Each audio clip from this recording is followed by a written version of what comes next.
El miedo a la libertad. Sección 30. Esta es una obra del maestro Erich Fromm.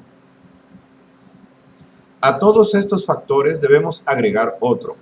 El último baluarte de la seguridad de la clase media, la familia, también se había quebrado. El desarrollo social de la posguerra en Alemania, quizá más que en otras partes, había debilitado la autoridad del padre y la moralidad típica de la vieja clase media. La generación más joven obraba a su antojo, sin preocuparse en buscar la aprobación de sus acciones por parte de la familia. Las razones de este proceso son demasiado complejas para ser tratadas aquí en forma detallada. Solo me limitaré a mencionar algunas.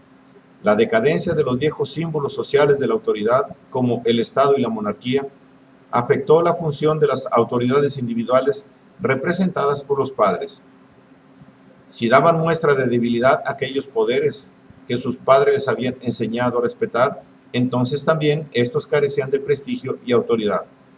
Otro factor se hallaba constituido por el hecho de que las generaciones más viejas se sentían mucho más inquietas y perdidas y menos capaces de adaptarse. Frente a las cambiantes situaciones sociales, especialmente la inflación, que las generaciones jóvenes más despiertas y activas. Por eso, los jóvenes se consideraban superiores a los ancianos y ya no lograban tomar en serio sus enseñanzas. Por último, la decadencia económica de la clase media privó a los padres de su función de sostén material del futuro económico de sus hijos. De este modo, la vieja generación de la baja clase media se fue haciendo más y más amargada y resentida. Pero, mientras los ancianos permanecían pasivos, los jóvenes se veían impulsados hacia la acción. Su posición económica se veía agravada por el hecho de haber perdido la base de una existencia económicamente independiente, tal como la habían disfrutado sus padres. El mercado de las profesiones liberales estaba saturado y solo existían leves probabilidades de ganarse el sustento como médico o abogado. Aquellos que habían luchado en la guerra se sentían acreedores a un trato mejor del que en realidad se les brindaba. A los muchos oficiales jóvenes, especialmente, que durante varios años se habían acostumbrado a ejercer el poder y a mandar como cosa natural, les resultaba imposible adaptarse al estado de empleados o corredores. Esta creciente frustración social condujo a una forma de proyección que llegó a constituir un factor importante en el origen del nacionalsocialismo. En vez de darse cuenta de que su destino económico y social no era más que el de su propia clase, la vieja clase media, sus miembros, lo identificaron conscientemente con el de la nación. La derrota nacional y el Tratado de Versalles se transformaron así en los símbolos a los que fue trasladada la frustración realmente existente, es decir, la que surgía de su decadencia social. Se ha repetido muchas veces que el tratado otorgado a Alemania por las potencias vencedoras en 1918 fue una de las razones principales del surgimiento del nazismo. Esta afirmación necesita algunas reservas. En su mayoría, los alemanes consideraban que el tratado de paz era injusto, pero mientras la clase media reaccionaba con intensa amargura, entre los obreros existía mucho menos resentimiento. Estos habían combatido al viejo régimen y para ellos la pérdida de la guerra significaba la derrota de ese régimen. Pensaban que habían luchado valientemente y que, por lo tanto, no había razón para sentir vergüenza de sí mismos. Por otra parte, la victoria de la revolución, que solo había sido posible a través de la derrota de la monarquía, les había traído conquistas económicas, políticas y humanas. La base del resentimiento contra el Tratado de Versalles se hallaba en la baja clase media. El resentimiento nacionalista no era otra cosa que una racionalización por la que se proyectaba su inferioridad social como inferioridad nacional. Esta proyección se evidenciaba perfectamente en el desarrollo personal de Hitler. Este era el típico representante de la baja clase media, un don nadie, sin ninguna perspectiva de futuro. De una manera muy intensa se sentía colocado en el papel de paria. A menudo, en Mein Kampf, habla de sí mismo como de un don nadie, recordando al hombre desconocido que había sido en su juventud. pero aunque ello se debiera principalmente a su propia posición social, lo había racionalizado bajo la forma de símbolos nacionales. Nacido fuera del Reich, se sentía excluido de él, no tanto desde el punto de vista social como desde el punto de vista nacional. Y de este modo, el Gran Reich alemán, al cual podrían volver todos sus hijos, se transformó en el símbolo del prestigio social y de la seguridad. El antiguo sentimiento propio de la clase media, de impotencia, de angustia y aislamiento del todo social, y la destructividad que resultaba de esta institución, no constituían la única fuente psicológica del nazismo. Los campesinos estaban resentidos con los acreedores urbanos a quienes debían, mientras los obreros se sentían contrariados y desalentados por sus constantes retiradas políticas posteriores a las victorias iniciales de 1918, bajo el efecto de una dirección que había perdido toda iniciativa estratégica.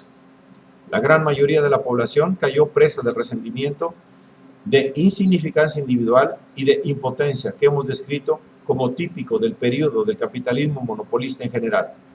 Estas condiciones psicológicas no constituyeron, por cierto, la causa del nazismo, pero sí representaron su base humana, sin la cual no hubiera podido desarrollarse.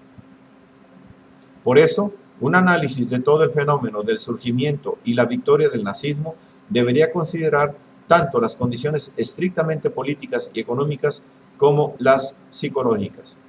Teniendo en cuenta la bibliografía existente sobre el primer aspecto y los fines específicos de este libro, no hay necesidad de entrar a discutir las cuestiones económicas y políticas relacionadas con ese movimiento. Solo bastará recordar al lector el papel desempeñado en la implantación del régimen nazi por los representantes de la gran industria y por los Junkers, económicamente arruinados. Sin su ayuda, Hitler nunca hubiera podido alcanzar la victoria, y su apoyo al movimiento se debió mucho más a la comprensión de sus intereses económicos que a factores psicológicos. Esta clase de propietarios se veía enfrentada a un parlamento en el que el 40% de los diputados era socialista y comunista, representantes de grupos descontentos del sistema social existente y que estaba integrado también por un número cada vez mayor de nazis, quienes, por su parte, representaban a otra clase que se hallaba en ruda lucha con los más poderosos representantes del capitalismo alemán. Un parlamento que en su mayoría sustentaba tendencias contrarias a los intereses económicos debía, con razón, parecerles peligroso. Se dijeron entonces que la democracia no resultaba. Lo que hubiera podido afirmarse en realidad era que la democracia funcionaba demasiado bien. El Parlamento constituía una representación bastante adecuada de los intereses respectivos de las distintas clases existentes entre el pueblo alemán, y por esta misma razón el sistema parlamentario ya no podía conciliarse con la necesidad de preservar los privilegios de la gran industria y de los terratenientes semifeudales. Los representantes de estos grupos privilegiados esperaban que el nazismo trasladara el resentimiento emocional que los amenazaba hacia otros cauces y que, al mismo tiempo, dirigiera las energías nacionales, poniéndolas al servicio de sus propios intereses económicos. En general, sus esperanzas no resultaron defraudadas.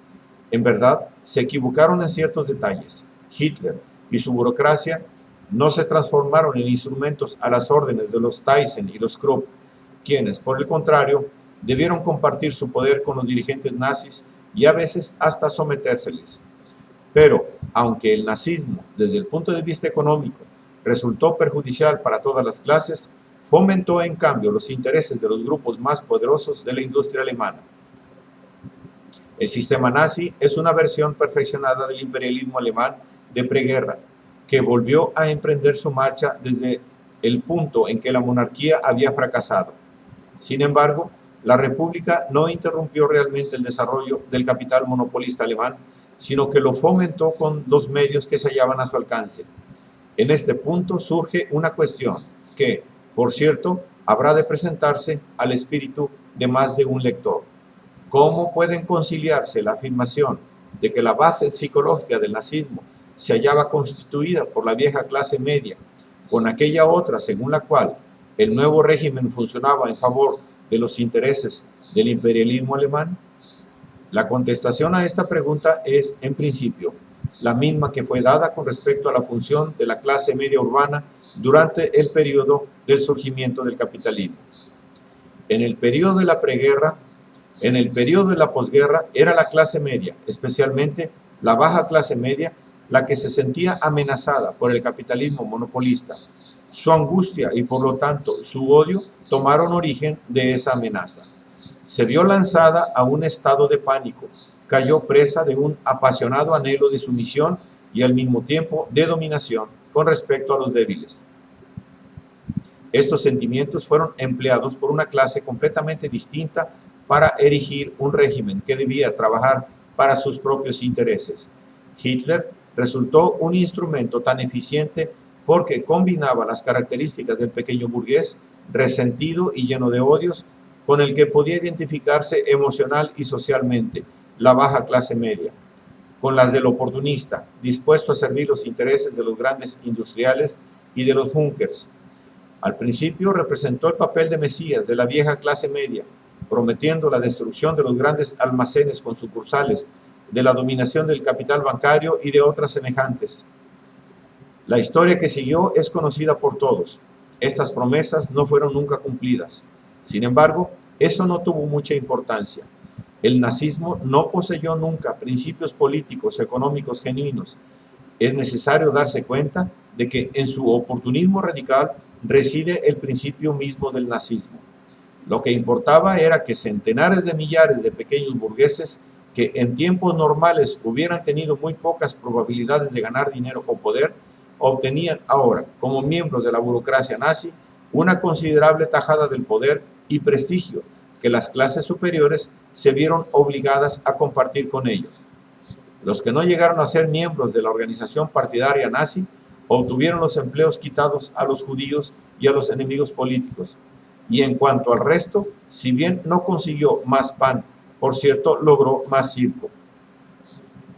La satisfacción emocional derivada de estos espectáculos sádicos y de una ideología que le otorgaba un sentimiento de superioridad sobre todo el resto de la humanidad era suficiente para compensar, durante un tiempo por lo menos, el hecho de que sus vidas hubiesen sido cultural y económicamente empobrecidas. Hemos visto entonces cómo ciertos cambios socioeconómicos, en particular la declinación de la clase media y el surgimiento del poder capital monopolista, tuvieron un efecto psicológico profundo. Estas consecuencias se vieron aumentadas o sistematizadas por una ideología política, del mismo modo como había ocurrido con las ideologías religiosas del siglo XVI, y las fuerzas psíquicas surgidas de esta manera ejercieron una acción efectiva, justamente en la dirección opuesta a la de sus propios y originarios intereses económicos de clase. El nazismo operó la resurrección psicológica de la baja clase media y al mismo tiempo cooperó con la destrucción de su antigua posición económico-social. Movilizó sus energías emocionales para transformarlas en una fuerza importante en la lucha emprendida en favor de los fines del imperialismo alemán. En las páginas siguientes trataré de mostrar cómo la personalidad de Hitler, sus enseñanzas y el sistema nazi expresan en forma extrema de aquella estructura del poder que hemos denominado autoritaria y que, por este mismo hecho, logró influir profundamente en aquellos sectores de la población que poseían más o menos la misma estructura del carácter. La autobiografía de Hitler constituye una de las mejores ilustraciones del carácter autoritario y puesto que además se trata del documento más representativo de la literatura nazi, lo emplearé como fuente principal para el análisis de la psicología del nazismo. La esencia del carácter autoritario ha sido descrita como la presencia simultánea de tendencias impulsivas, sádicas y masoquistas. El sadismo fue entendido como un impulso dirigido al ejercicio de un poder ilimitado sobre otra persona y teñido de destructividad en un grado más o menos intenso. El masoquismo, en cambio, como un impulso dirigido a la disolución del propio yo en un poder omnipotente para participar así de su gloria. Tanto las tendencias masoquistas como las sádicas son debidas a la incapacidad del individuo aislado de sostenerse por sí solo, así como a su necesidad de una relación simbiótica destinada a superar su soledad. El anhelo sádico de poder halla múltiples expresiones en Mein Kampf. Es característico de la relación de Hitler con las masas alemanas, a quienes desprecia y ama, según la manera típicamente sádica, así como con respecto a sus enemigos políticos, hacia los cuales evidencia aquellos aspectos destructivos que constituyen un componente importante del sadismo. Habla de la satisfacción que sienten las masas en ser dominadas. Lo que ellas quieren es la victoria del más fuerte y el aniquilamiento o la rendición incondicional del más débil. Como una mujer que prefiere someterse al hombre fuerte antes que dominar al débil, así las masas aman más al que manda que al que ruega, y en su fuero íntimo se sienten mucho más satisfechas por una doctrina que no tolera rivales que por la concepción de la libertad propia del régimen liberal. Con frecuencia se sienten perdidas al no saber qué hacer con ella y aún se consideran fácilmente abandonadas.